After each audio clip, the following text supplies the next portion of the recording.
ये जिंदाबाद के नारे की आवाज ने प्रदीप जैन आदित्य जी को सांसद तो बना ही दिया है।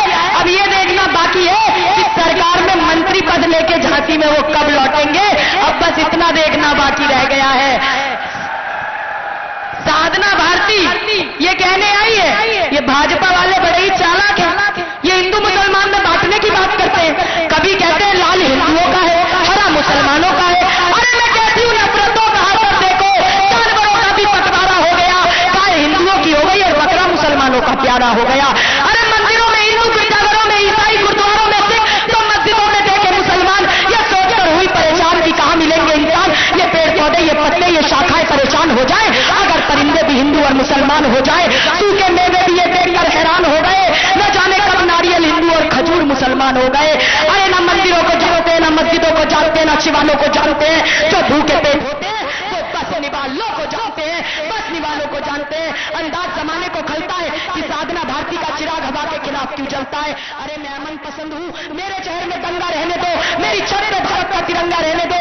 ये भाजपा वाले लाल हरे में हिंदू मुसलमानों को बांट रहे हैं। मनोज जी, मैं तो ये सोच के परेशान हो जाती हूँ, ये बेचारी सब्जियां कहां जाएंगी। अगर सारी सब्जियां हिंदू और मुसलमान हो जाएंगी तो क्या चकुंदर, गाजर और टमाटर जैसी सब्जियां हिंदू गृहणियां पकाएंगी। और मैं ये सोचती हूँ ये तरबूज कहां जाएगा। ये तो अंदर से हिंदू और बाहर से मुसलमान ही कहलाएगा। अरे संगत का असर होता है सब्जियों के साथ साथ। ये पेड़ पौधे भी अगर हिंदू और मुसलमान हो जाएंगे तो क्या हरे पेड़ पौधों से ऑक्सीजन लेने हम हिंदू नहीं जाएंगे। क्या हरे पेड़ पौधों पर लगने वाले लाल फलों और फूलों को मुसलमान हाथ नहीं लगाएंगे। क्या प्रकृति द्वारा बनाए गए इस एकता के बंधन को ये भाजपाई कट्टरपंथी तोड़ पाएंगे। अरे इन कट्टरपंथियों के काका और चाचा भी सर झुकाएंगे जब झांसी के लोग इंडिया गठबंधन के उम्मीदवार प्रदीप जैन आदित्य जी को भारी मतों से विजयी बनाएंगे। साधना भारती केवल इतना बताने आई है, ये भाजपा धर्म को धंधा बना रही है। ये भाजपा वाले कहते हैं कि राम मंदिर भाजपा ने बनवा दिया। अरे राम मंदिर भाजपा के आदेश पर नहीं बना है, राम मंदिर सुप्रीम कोर्ट के आदेश पर राम मंदिर बना है। और भाजपा वाले आपको याद है नारा लगाते थे राम ललाम आएंगे मंदिर वहीं बनाएंगे। तो हमने पूछा कि राम ललाम आएंगे मंदिर वहीं बनाएंगे, लेकिन तारीख कब बताएंगे। तो भाजपा वालों ने कहा कि राम मंदिर हमारे एजेंडे में नहीं है, तारीख तो न्यायालय वाले बताएंगे, राम मंदिर तो न्यायालय वाले बनवाएंगे। और जब न्यायालय ने आदेश देकर राम मंदिर बनवाया तो भाजपा के नेताओं ने गली गली जाकर राम के नाम पर छलने का काम किया, मालाएं पहनने का काम किया। अरे भाजपा वालों, राम किसी की पापा की नहीं है, राम सबके है। जो राम में आस्था रखते हैं, जो राम को मानते हैं, जो राम को अपना समझते हैं, राम उनको अपना समझते हैं। जो राम को अपनी पापा की मानते हैं उनका अंत होना एक दिन निश्चित है। और ये बात साधना भारती नहीं, ये तो भाजपा की कद्दावर नेत्री आदरणीय उमा भारती जी भी कह चुकी है। मैं केवल भाजपा को इतना कहने आई हूं कि विषैली भाजपा वालों कान खोलकर सुन लो कि राम नहीं है नारा, वो तो बस विश्वास है।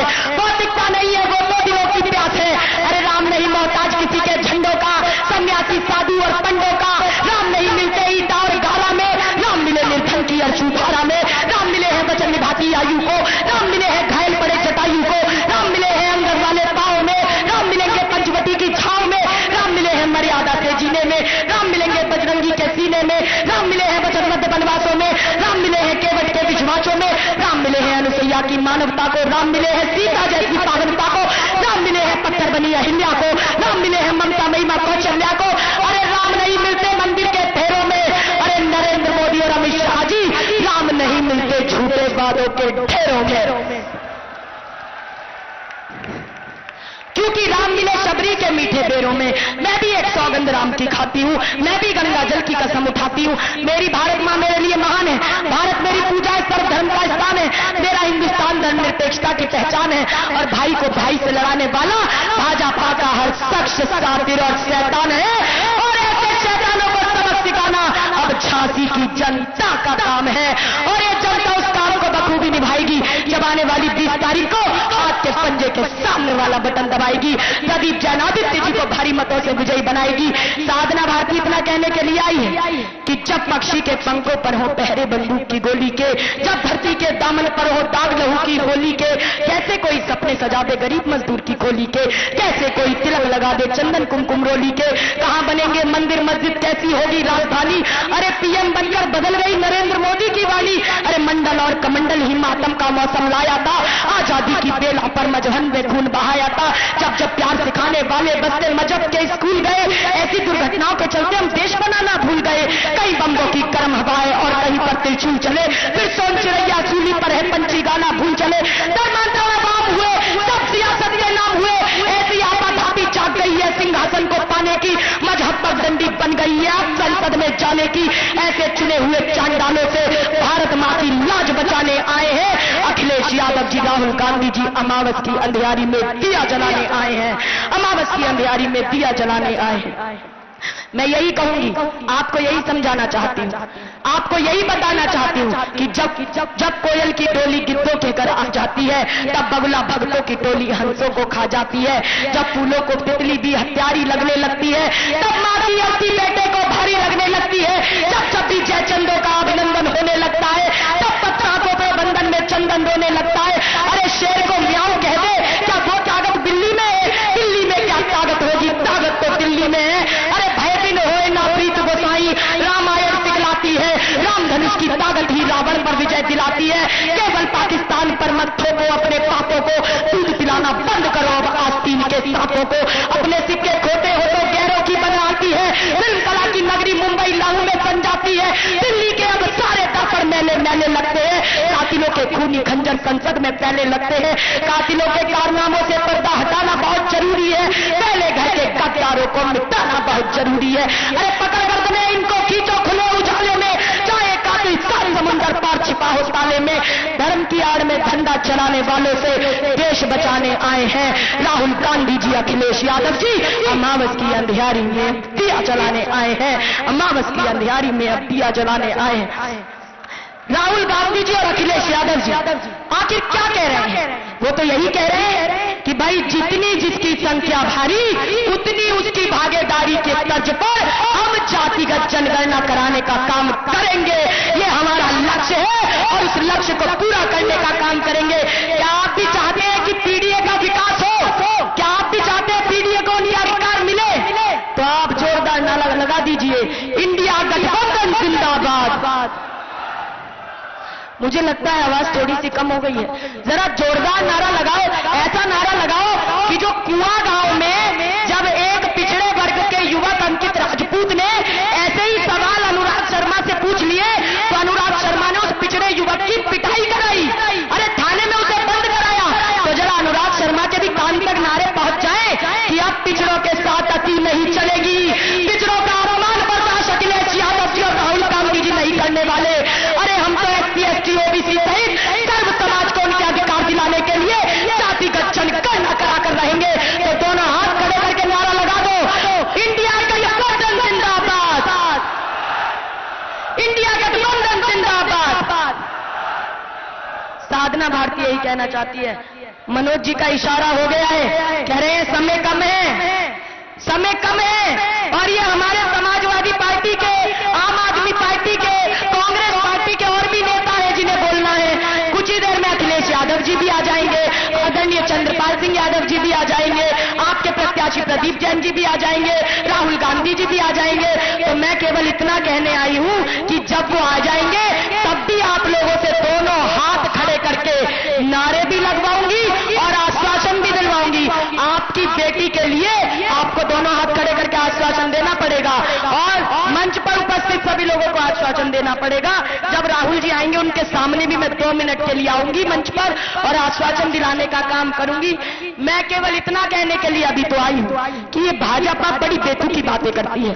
अब मोदी जी रैलियों में कहते फिर रहे हैं, कह रहे हैं अगर कांग्रेस सत्ता में आएगी तो महिलाओं का मंगलसूत्र छीन लेगी, सोना छीन लेगी। अरे 70 साल हो गए देश को आजाद हुए, 55 साल से कांग्रेस की सरकारें रही। मैं पूछती हूँ कभी किसी ने आपका सोना छीना? कभी किसी ने महिलाओं का मंगलसूत्र छीना?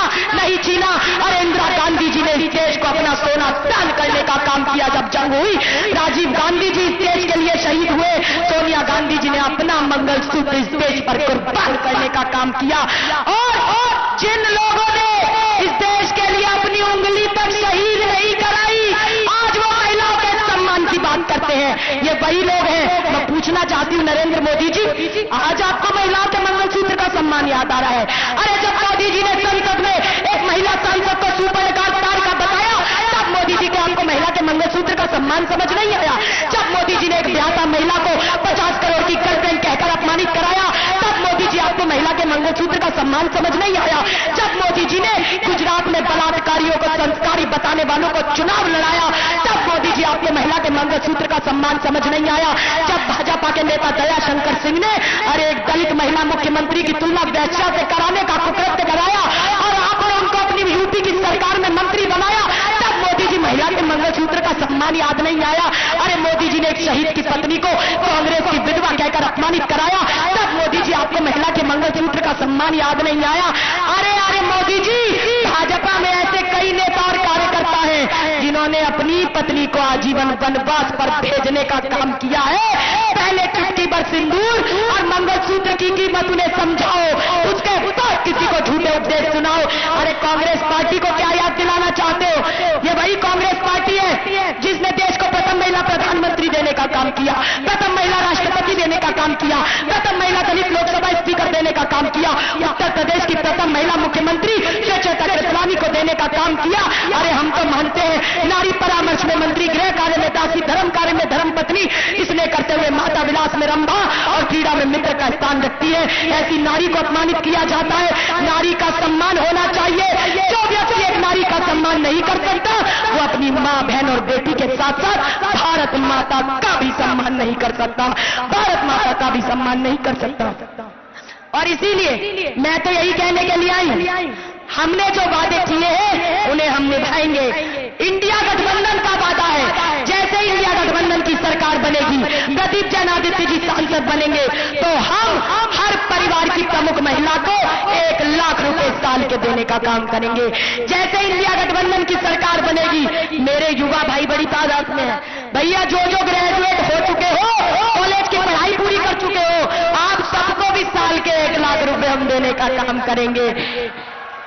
साथ ही साथ कांग्रेस की सरकार जब थी, कांग्रेस सरकार ने महिलाओं को नगर निगम निकाय में 50% तक आरक्षण दिया, और अब जब इंडिया गठबंधन की सरकार बनेगी तो अब हम सरकारी नौकरियों में भी महिलाओं को 50% तक का आरक्षण देने का काम करेंगे। और सबसे बड़ी बात जो राहुल गांधी जी हर रैली में कह रहे हैं, अखिलेश यादव जी हर रैली में कह रहे हैं कि जैसे इंडिया गठबंधन की सरकार बनेगी, SC, ST, OBC सहित सर्व समाज के कल्याण के लिए हम बराबर की हिस्सेदारी देने के लिए जातिगत जनगणना कराने का काम करेंगे। ये हमारा वादा है। और आप लोगों का उत्साह ये बताता है कि यहाँ माहौल बदला हुआ है, भाजपा का तो सूपड़ा साफ होने वाला है। मैं केवल यही कहने के लिए आई हूँ, आपके बीच में हमारे परम आदरणीय नेता आ रहे